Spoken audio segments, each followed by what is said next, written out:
একদিকে ইউরোপের বিভিন্ন দেশ ইসরায়েলের আগ্রাসনের বিরুদ্ধে অবস্থান নিয়ে ফিলিস্তিনকে রাষ্ট্র হিসেবে স্বীকৃতি দিচ্ছে, অন্যদিকে মধ্যপ্রাচ্যের দেশ হয়েও সিরিয়া গাজায় গণহত্যা চালানো ইসরায়েলের সঙ্গে দ্বিপাক্ষিক সম্পর্ক জোরদার করছে।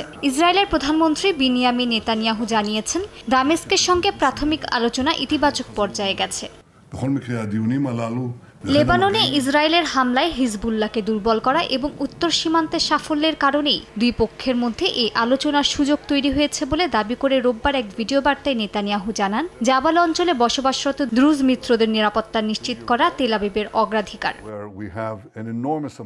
মার্কিন গণমাধ্যম টাইমস অফ ইসরায়েলকে দেয়া এক সাক্ষাৎকারে ট্রাম্প প্রশাসনের এক জ্যেষ্ঠ কর্মকর্তা বলেন, ইসরায়েল ও সিরিয়ার মধ্যকার নিরাপত্তা চুক্তি প্রায় 99% সম্পন্ন হয়েছে। আগামী 2 সপ্তাহের মধ্যেই চুক্তির ঘোষণা আসতে পারে বলে ধারণা করা হচ্ছে। মূল বাধা এখন কেবল ঘোষণার সময়সূচি এবং সিরিয়ার অভ্যন্তরীণ রাজনৈতিক বিবেচনা।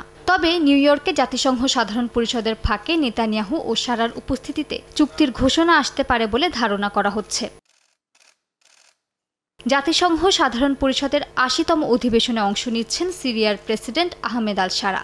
এর মাধ্যমে 1967 সালের পর প্রথমবার কোনো সিরীয় নেতা বিশ্বমঞ্চে বক্তব্য রাখতে যাচ্ছেন। নিউ ইয়র্কে পৌঁছেই তিনি প্রবাসী সিরীয়দের ঐক্যবদ্ধ থাকার আহ্বান জানিয়েছেন।